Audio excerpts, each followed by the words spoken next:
I just learned Discover credit cards do something pretty awesome. At the end of your first year, they automatically double all the cash back you've earned. That's right. Everything you earned doubled.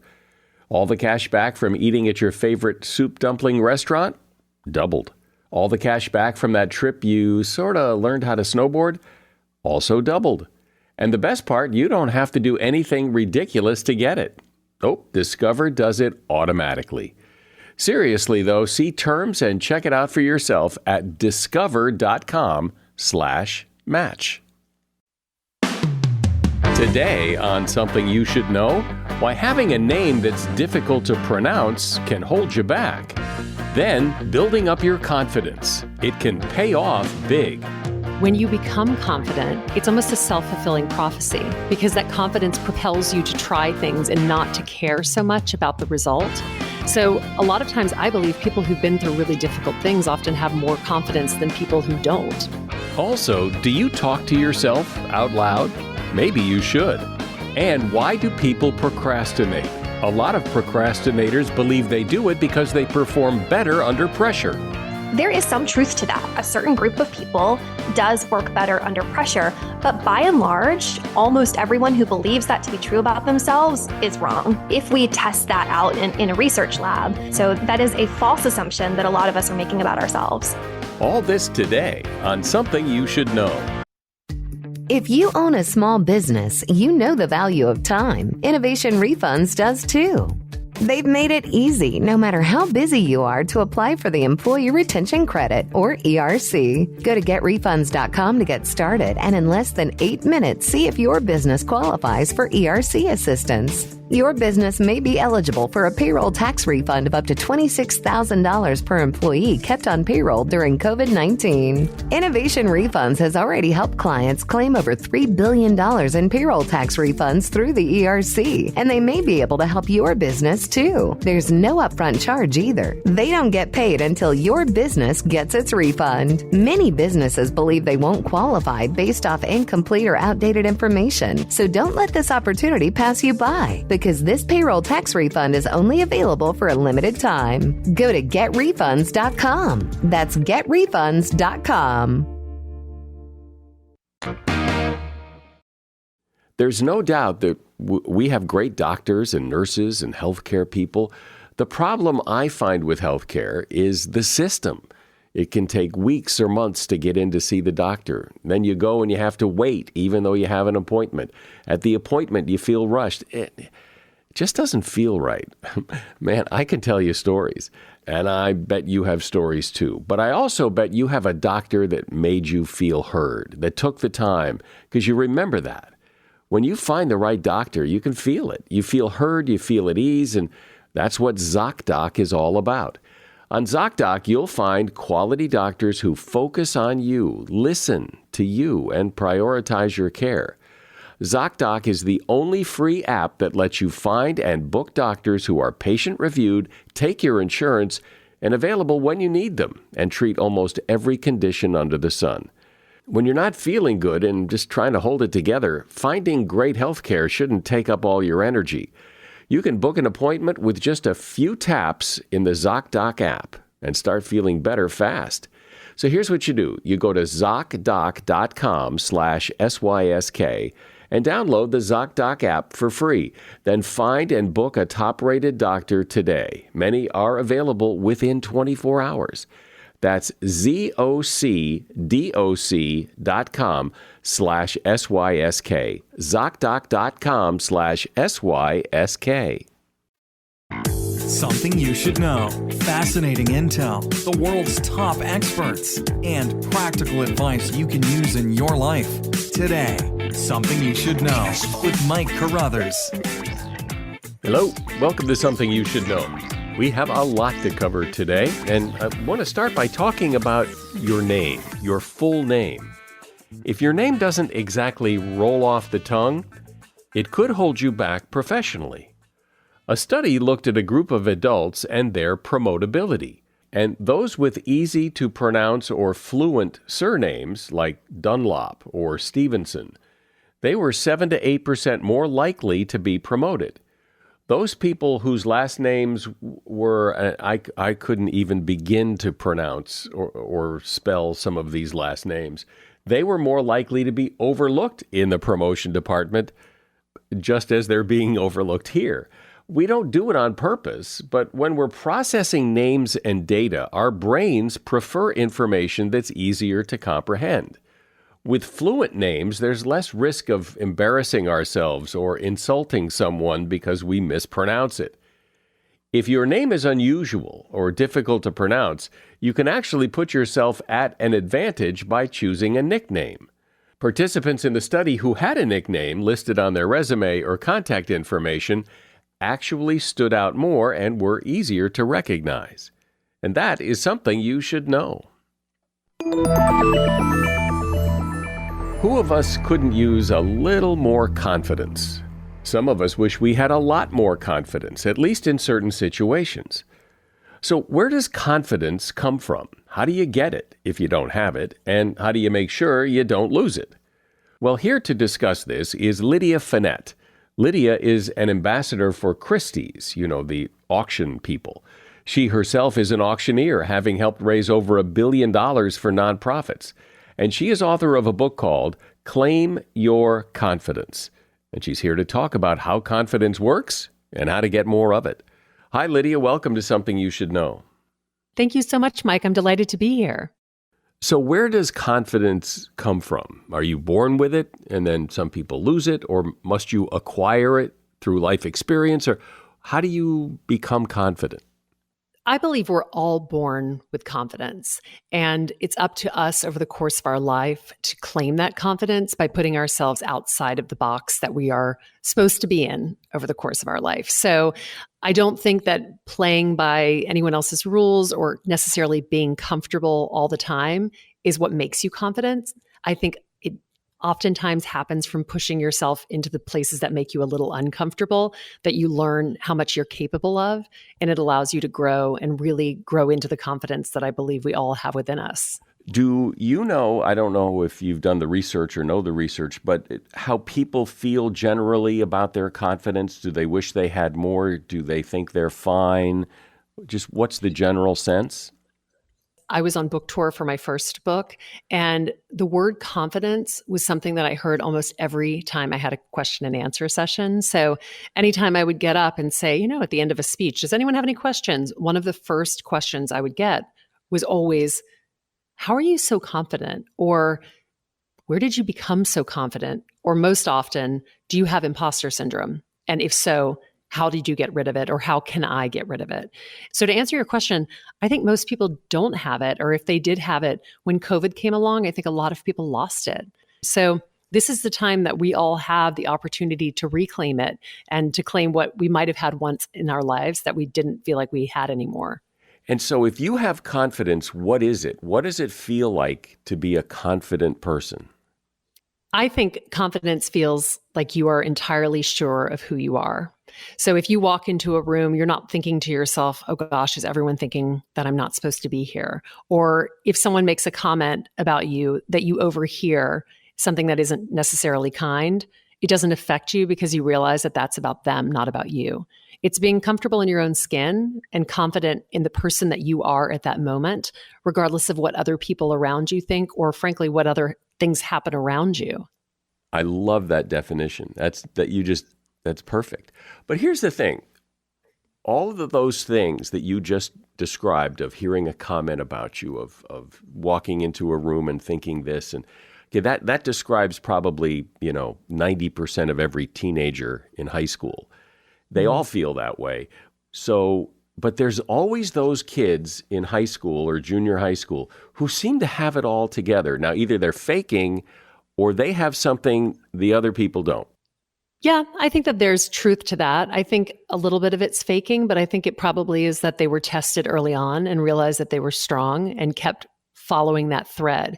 Because the interesting thing about confidence I've found in my own life is when you become confident, it's almost a self-fulfilling prophecy, because that confidence propels you to try things and not to care so much about the result, but really understand that it's more about the journey.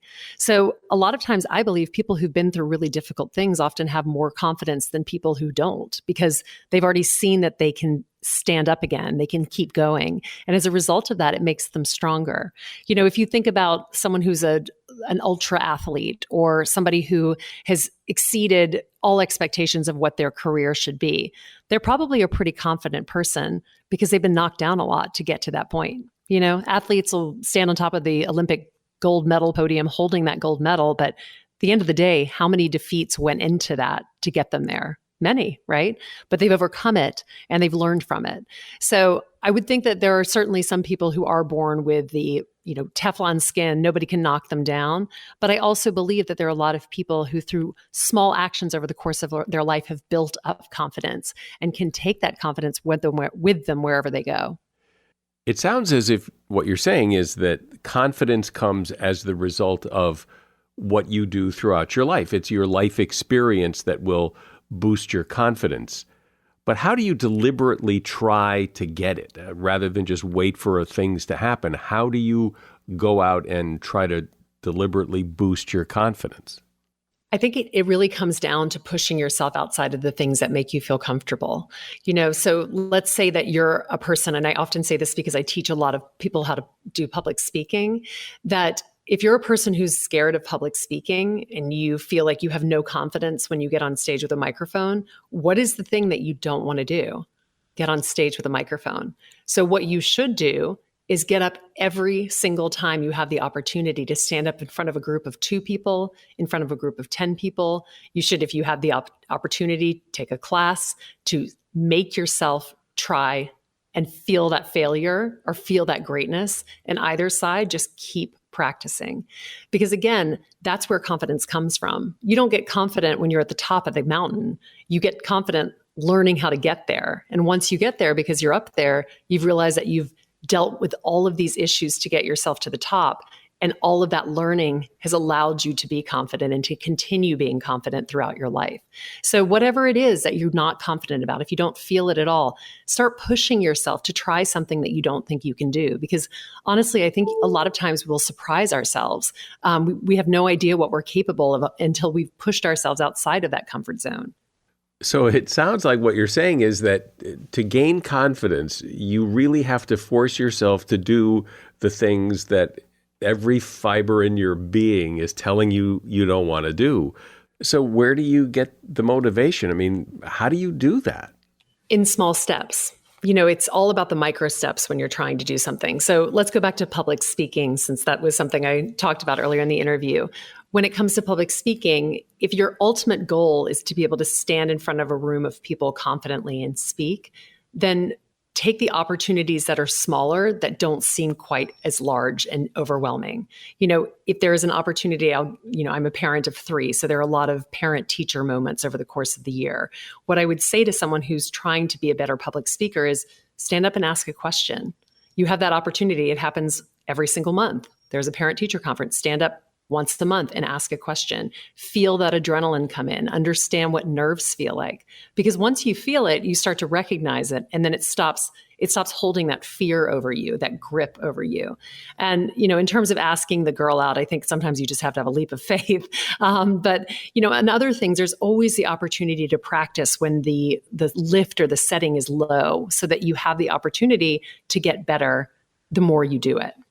There does seem to be a pretty strong connection between confidence and competence.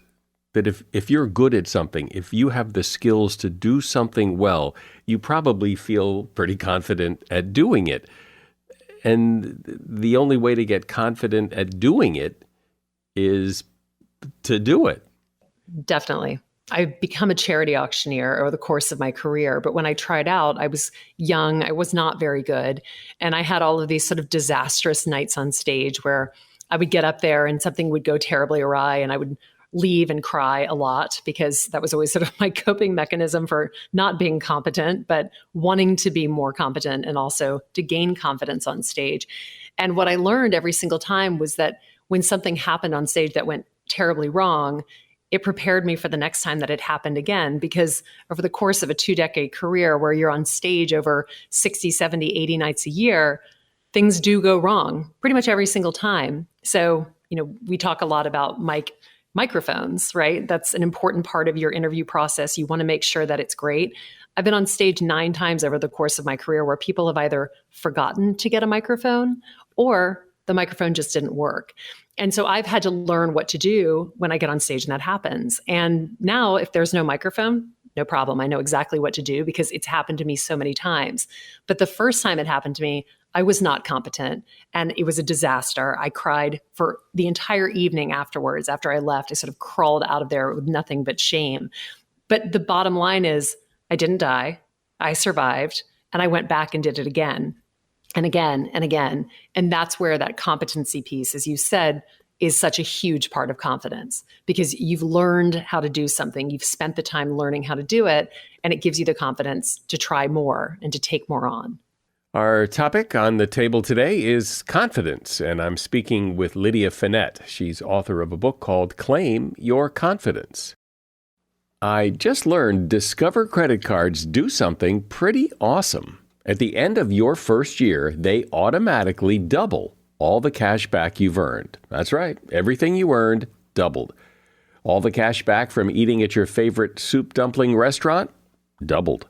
All the cash back from that trip you sort of learned how to snowboard also doubled. And the best part, you don't have to do anything ridiculous to get it. Oh, Discover does it automatically. Seriously, though, see terms and check it out for yourself at discover.com/match.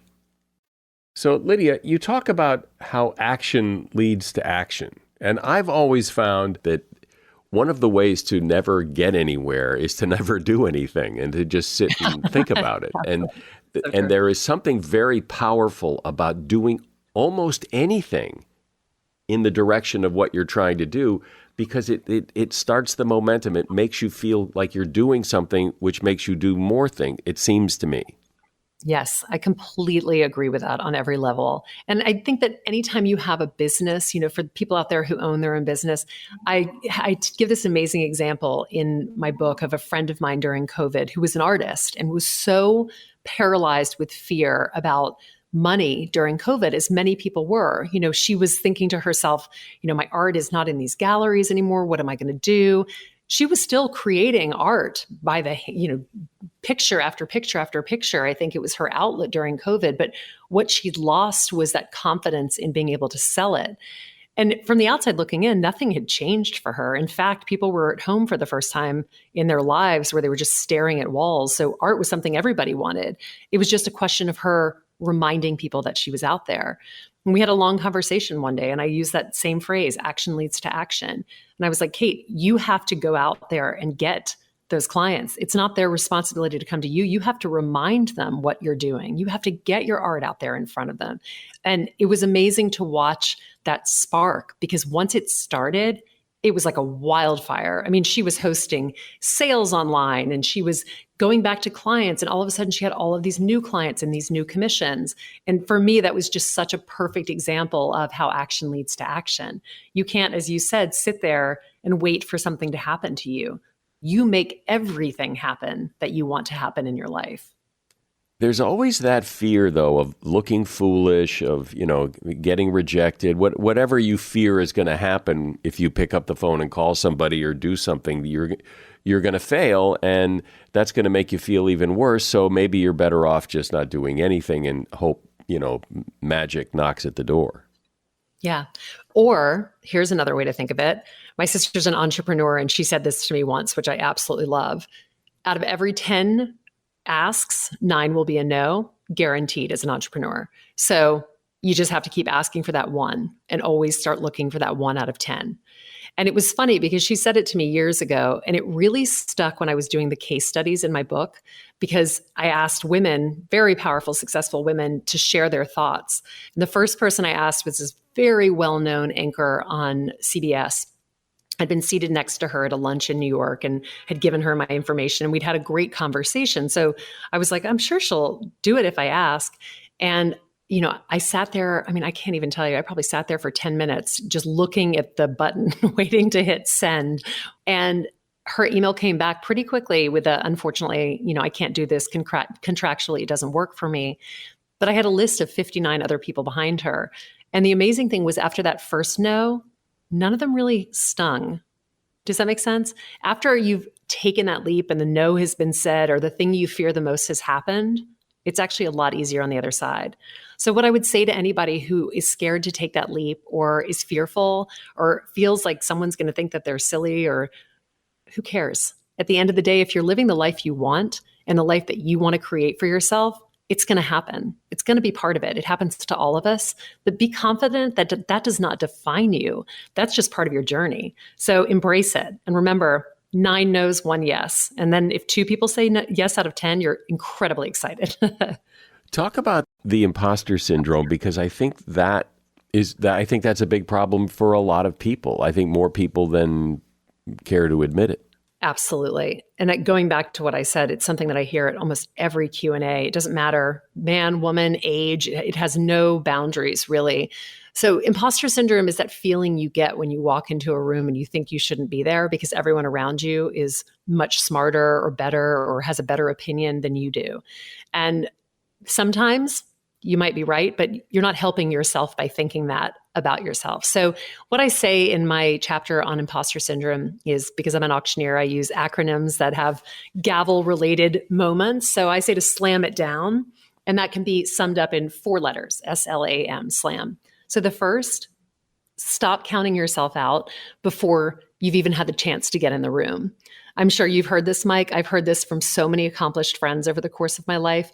When someone puts them up for something, an award or a promotion, they're the first one to back out of it. No, I could never do that. I don't even really know how. No, there's a reason someone's put your name forward. Step into that role. You will learn it. Step into that moment. You will take it. Don't be the person who counts yourself out before you even have a chance to get in the room.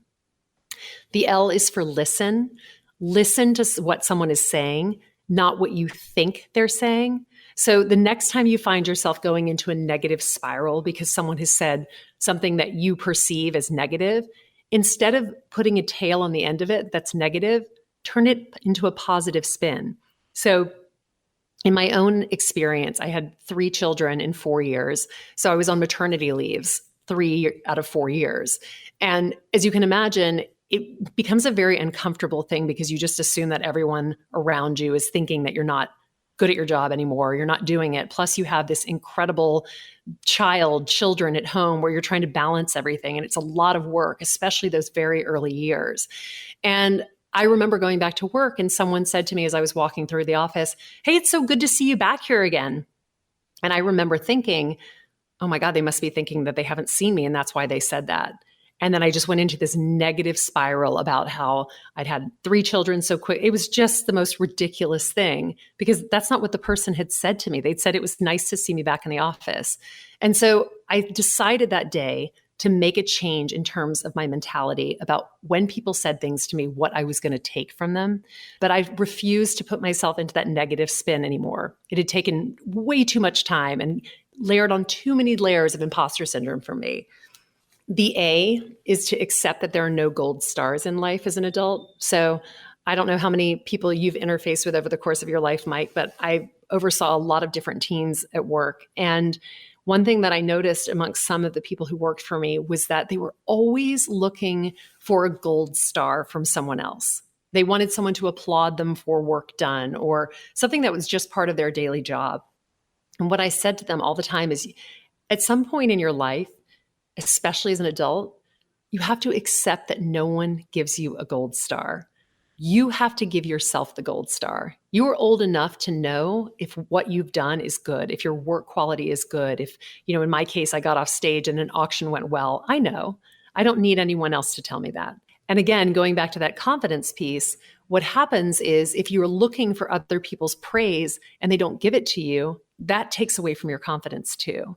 So accept that there are no gold stars for doing the things that you want to do in your life and really take ownership of your life and make sure that people understand that you give yourself the gold star and that's enough.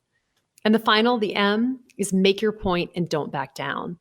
A lot of times people will start to backpedal as soon as they're challenged, even if they're in the right. If you know what you're talking about and you have the confidence to back it up, make your point and don't back down. Don't forget that your opinion matters just as much as anyone else in the room does, and never forget that. So the next time you feel like you have an imposter syndrome creeping in, I suggest you slam it down.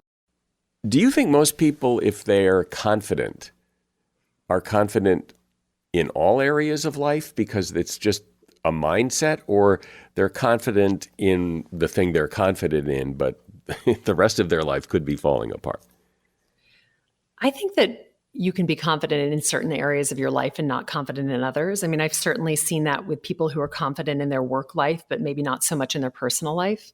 But again, I think at some point it all starts to blend together. Maybe not when you're 18 years old, but as you move through your life into your late 20s and 30s and 40s and 50s and beyond, I do believe that all of those things do inform one another. Like, you can't be confident at work unless you are somewhat confident personally, because you can't walk into a room and own a room unless you're feeling confident on the inside. And that's what you're going to need to do to succeed in work. So I do believe that you can have confidence that ebbs and flows in certain areas. And I do think that that's something that happens with confidence in general. It goes and comes. But as long as you are propelling yourself forward to try new things and to push yourself out of your comfort zone, you will be able to maintain confidence in every facet of your life.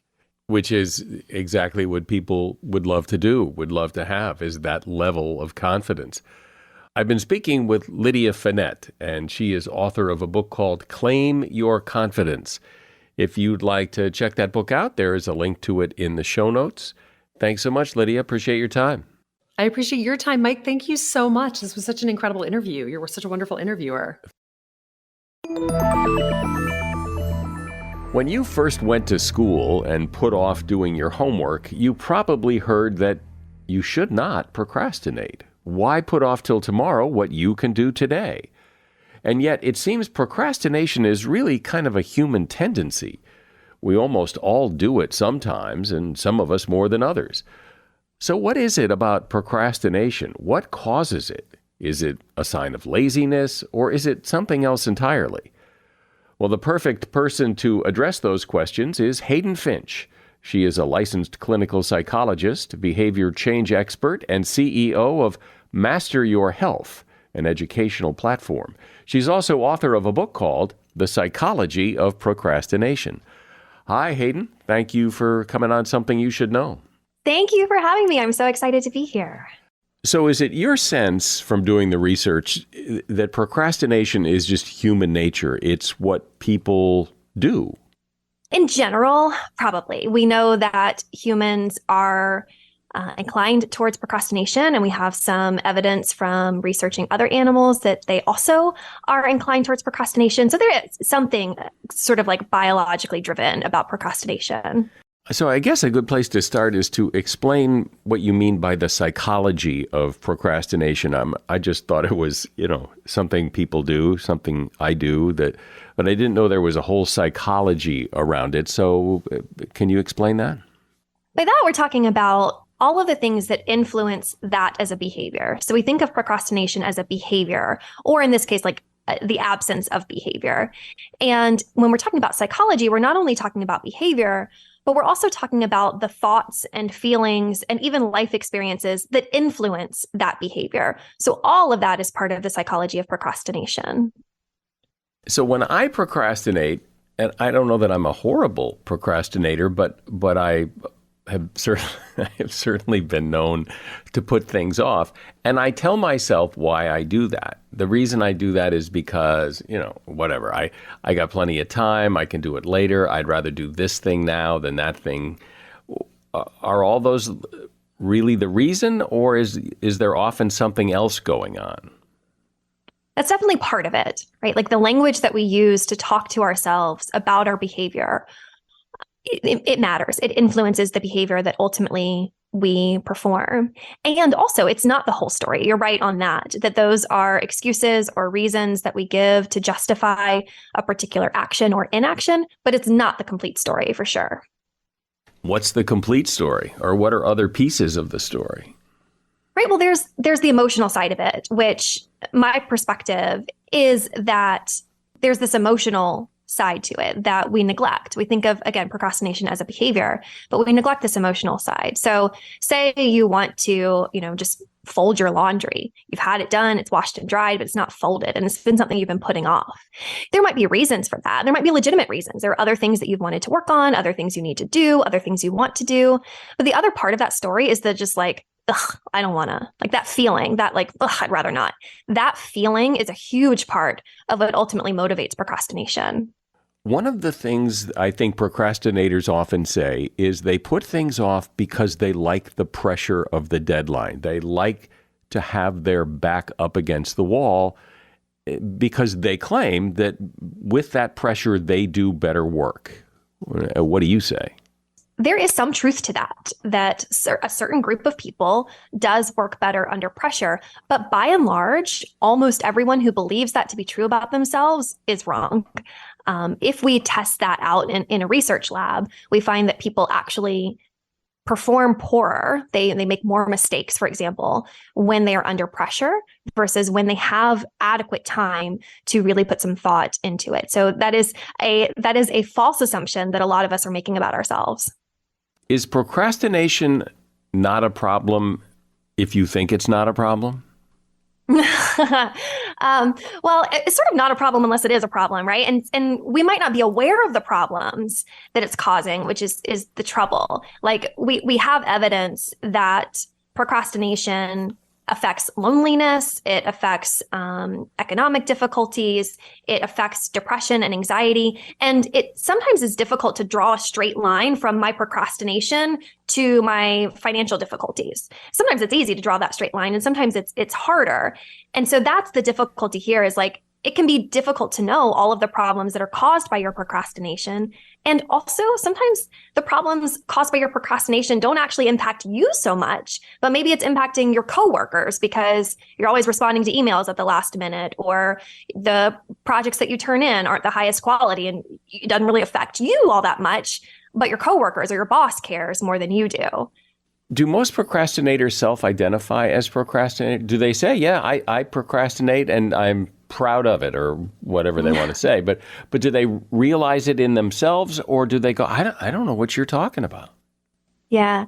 One of the things that I've discovered in my career in the last few years is that even people who don't think of themselves as procrastinators, for example, I'm one of those. It's not something that I've personally ever really struggled with. I realized that even those people are procrastinating on something. And that's been a really interesting exercise for me professionally, is to see, me, right? Personally, I don't procrastinate on the typical things like work stuff or school stuff or even my chores, but I'm procrastinating on a whole lot of other things so that I can make sure that I get all of those things done in a timely manner. And when I look at procrastination through that lens, it seems like basically everybody I come into contact with is procrastinating somewhere in their lives to be able to make space for the other things that they're not procrastinating on. So one of the things that I think procrastinators or people in general do, because you hear this thing like, work expands to fill the time, that if you give yourself plenty of time, it'll take that much time. But if you give yourself 5 minutes to fold the laundry instead of 25 minutes to fold the laundry, it'll get done in 5 minutes, and that would be a good thing.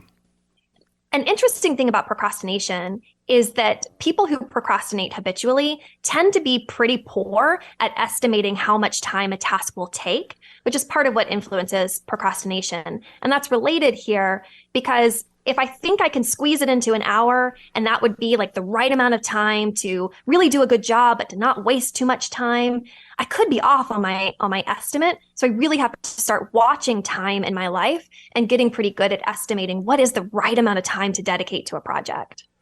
Are procrastinators, I don't know if you've ever looked at this, are procrastinators typically people who are late or are late people typically procrastinators? I think the second might be truer than the first. People who struggle with punctuality tend to also struggle with timeliness in other parts of their lives. It's just a difficulty with perceiving time in general. But people who are procrastinators don't necessarily struggle with punctuality necessarily. Their procrastination may show up with other things in life. Because one of the things that seems to happen with people who are chronically late that I've noticed, and I'm not typically one of them, I like to be on time. I notice that people who are late don't learn from their lateness, and then they're on time the next time because they learned, oh, this is going to take longer than I thought. They're always late. They never get it. And I wonder, is that the same thing with procrastinators? Do they not learn this would have been a lot easier if I had done this sooner, and so next time I will? There is definitely something to that. You would think that if I do something and I get a less than ideal outcome, that I would learn from that experience and change my behavior the next time. And that is true in some areas of life. For a certain group of people, and especially people who are habitual procrastinators, that tends to not follow. And so for people who just kind of like periodically procrastinate, yes, like that is probably what keeps them in that periodically procrastinating group of people. The folks who struggle with this habitually probably aren't learning from that experience. And my hypothesis is because they're actually learning something different. So rather than learning like, oh, like that didn't turn out well, I should do that next time, they're actually learning something different. Like, oh, well, at least I didn't have to deal with that for a month in prepping for this project or this performance. At least I just had to deal with that for, a week or something. And so there's some other message that they're learning, or some sort of like very strong emotional experience that's keeping that behavior pattern alive, even though it doesn't make good rational sense. It just seems that there are people, I guess I'm one of them. I certainly don't do things early necessarily. I'm not one of those people.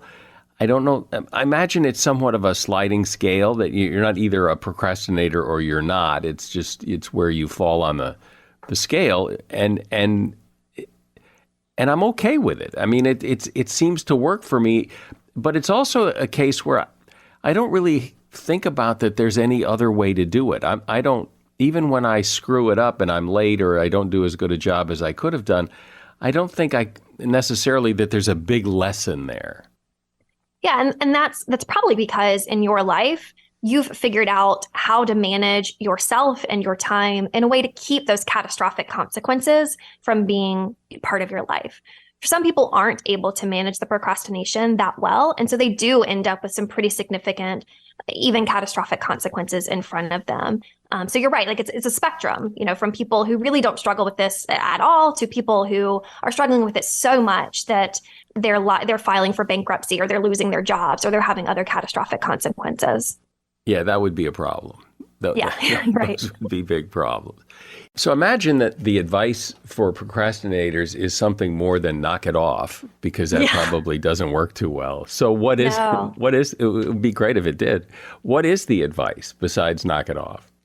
Yeah, it's a great question. And my thesis is that it's less about time management and more about emotion management. So poor time management, to be clear, poor time management can certainly affect procrastination, and improving those skills can definitely be helpful. So those are things like planners and, setting priorities for the day and, having some goals and getting organized, all of that can certainly be helpful. But ultimately, overcoming procrastination requires that you address the deeper emotional stuff that's going on. And you do that how? Well, for one, you have to identify it. So when you're looking at the kinds of things that you're procrastinating, you have to be honest with yourself about what's going on here. Why is it so hard for me to get my documentation done at work? Oh, for one, like I just don't wanna, right? That I don't want a feeling. Documentation just isn't fun. And so I'm just putting that off.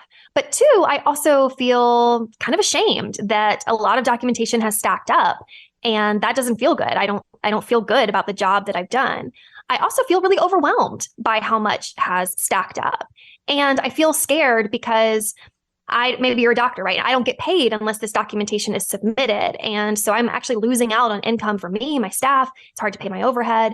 And so there are all of those emotions. And unless you address that anxiety and the overwhelm and these other emotions that I mentioned, you're going to have a really hard time sitting down and getting that documentation done, because it's not as simple as just sitting down and doing it. It's like confronting the shame, and it's confronting the anxiety, and it's confronting like the real mass of the problem that is piled up in front of you.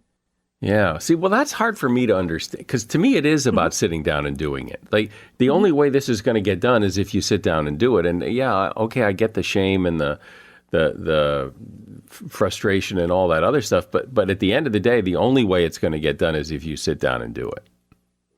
For sure. That's definitely going to be a key piece of it. Like, yes, the task is not going to be done unless you engage with it. What we want to do is make it so that you can engage with it. What a lot of us do when we're dealing with procrastination is we have the idea like, oh yeah, I need to sit down and go through the mail. Oh yeah, I need to get my documents together for my taxes. We have that idea. And so we know that we need to do it. But what keeps us from getting from that idea to actually doing it is typically emotional. Something else comes up that we'd rather do. Something comes up that seems more important. Something comes up emotionally that kind of takes us off course. And that's where we have to kind of put that under a microscope to figure out what happened between the thought I should get my tax documents together and then like the decision to not do it right now. And that's where a lot of good work happens. Well, there is this thing that happens. I think everybody can relate to this, where you're supposed to do something. You're putting it off because you somehow have convinced yourself, to use your example, that folding the laundry is much more important. And that, in fact, that might actually be fun to do, even though it never is fun any other time. Or cleaning the closet needs to get done, even though you haven't done it in 7 years. That's the thing I never really understood, is why is it that people do that? Yeah, so we call this productive procrastination, right? So I'm procrastinating with something else that's also needs to get done, is also important. It's just maybe not the highest priority right now, or not really where I should be putting my time and energy. And that's a really interesting thing. So what happens is, say what I really need to be doing is getting my tax documents together. But instead, what I end up doing is organizing my closet. When I think about doing my tax documents, there's probably some sort of emotion that comes up in that, like, probably they're just like, ugh, that feels like a lot of work, or ugh, I don't really want to do that. So some kind of emotion comes up in there. And then I make a decision. Well, I'm going to do my tax documents anyways, even though I have that feeling. Or, I'm going to go organize the closet right now. I'll come back to this later.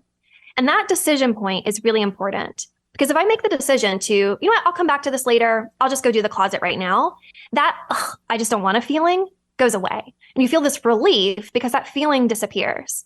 And then even if that second behavior that I chose, so in this case, cleaning the closet, even if that's not particularly exciting or fun, even if it's just like a little bit better than doing the taxes, that might be enough for our brains to prefer that. Because it doesn't have to be fun or have to be really that much better. It just has to be like a tiny bit less bad than what we were starting with. Because that relief that you feel in choosing that other option is kind of what keeps this cycle going. My observation is that if it's a task that you're having trouble doing, probably the hardest part of doing any task is the starting. If you can just get started. And so there's that tip, and I've used this myself, is give yourself 10 minutes, 20 minutes to work on a task, and give yourself permission to stop at that point.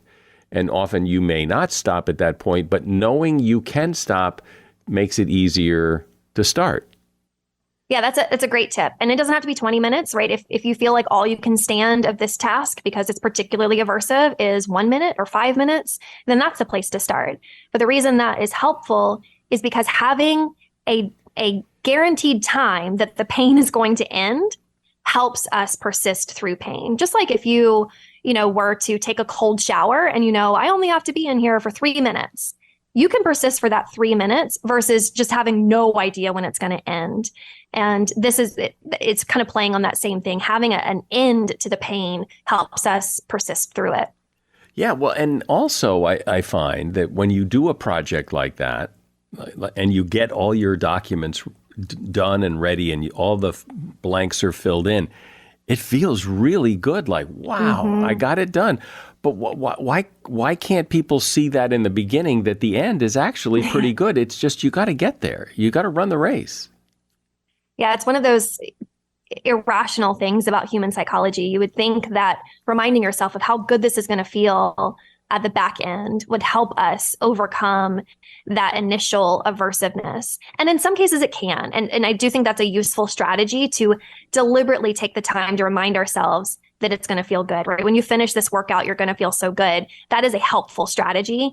And ultimately engaging in the task requires that we push through the difficult starting part, more so than just kind of relying on knowing that it's going to feel good at the end. It is the starting, right? I mean, that to me has always been the hardest part of anything is to get started. Is that fair to say? Right. And that's the emotional thing, right? Once you can get started, then the emotions are going to kind of take a back seat. The emotions are there to try to keep you from getting started. And they're really effective at that for a lot of people. But once you can get past that, then the emotions will, go to the side. And then it's a lot easier to continue engaging with it past that. I think generally people have a negative view of procrastination, that it's not a good thing. It's not a trait you really want to have. And that procrastination is a sign of laziness or lack of motivation, maybe more than anything else. One thing to keep in mind is that we can't rely on motivation as an antidote to procrastination. That is one of the things that keeps procrastination going, is this belief that, I'll do it when I'm motivated, or I'll do it when I feel like it, or I don't feel like it right now, so I'm just not going to do it right now. So some version of, I just don't feel like it right now, I'll do it when I do. That will keep us stuck in procrastination indefinitely. We have to be able to find a strategy to do an activity even when we're not motivated. So motivation can't come before action. You have to reverse that. So take action first and then count on motivation to maybe come down the road, maybe, but we kind of want to just remove that from the equation altogether. Well, I think this is helpful for people because not only is procrastination a problem, but also when you beat yourself up for procrastinating, it makes it even worse. And maybe we can stop doing that now. I've been talking to Hayden Finch. She is a clinical psychologist and author of the book, The Psychology of Procrastination. And there is a link to that book at Amazon in the show notes. Thanks, Hayden. Thanks for being here. Yeah, thanks, Mike. This has been a really fun interview. Thanks for the opportunity to share more about procrastination with your audience. Do you talk to yourself? We all have this image, I think, of people who talk to themselves as being a little bit odd, but actually it's quite all right to talk to yourself. In fact, a study published in Science Daily suggests that talking to yourself could actually help you get through life a little easier. They did a couple of experiments. Participants were given a list of objects to find. The first group had to remain silent during their search. The second group was encouraged to repeat the names of the hidden objects as they went looking for them. The self-talkers found all the stuff a lot faster than the silent searchers. So you might want to give it a try. Say the next time you lose your keys, repeat the word keys out loud over and over. Keys, keys, keys. By doing that, you can change your perceptual processing and temporarily turn your visual system into a key detector. And that is something you should know. If you know someone who would enjoy this podcast, particularly if they're a procrastinator or lack self-confidence, they might enjoy listening to this. Please give them the link, let them give a listen, and hopefully they'll become a follower just like you. I'm Mike Carruthers. Thanks for listening today to Something You Should Know. April is National Financial Literacy Month. What is financial literacy? It's applying different skills effectively, including managing your finances, budgeting, and saving. It just so happens the Cumulus Podcast Network has 3 great podcasts to help raise your financial IQ. Stacking Benjamins with Joe Saul-Sehy, Bankrate's 2023 Best Personal Finance Podcast. What's one of life's biggest expenses that we can maybe talk about reducing? Housing. Is housing on the list? Buying a house is the number 2 expense of all these expenses. What's a way that we can reduce our housing expense? Move from Seattle to Florida. Wow, spoken like somebody with a little knowledge of that situation. Afford anything with financial journalist Paula Pant. You have many financial goals. You want to buy or pay off your house. You need to replace your car. You want to pay for a wedding, send your kids to college, travel the world, and one day retire. But how? And Webby Award-winning Brown Ambition with Tiffany the Budgetnista Aliche and personal finance expert Mandy Woodruff. When I was crafting my resume in my career, I wasn't thinking about the job I had. I was always thinking, like, what's going to impress the person who has my next opportunity and make them want to have a conversation with me. And yeah, I think people are not thinking that far ahead. That's why we be leaning into you, career coach. So, as you look to improve your financial literacy, follow Stacking Benjamins, Afford Anything, and Brown Ambition, wherever you listen.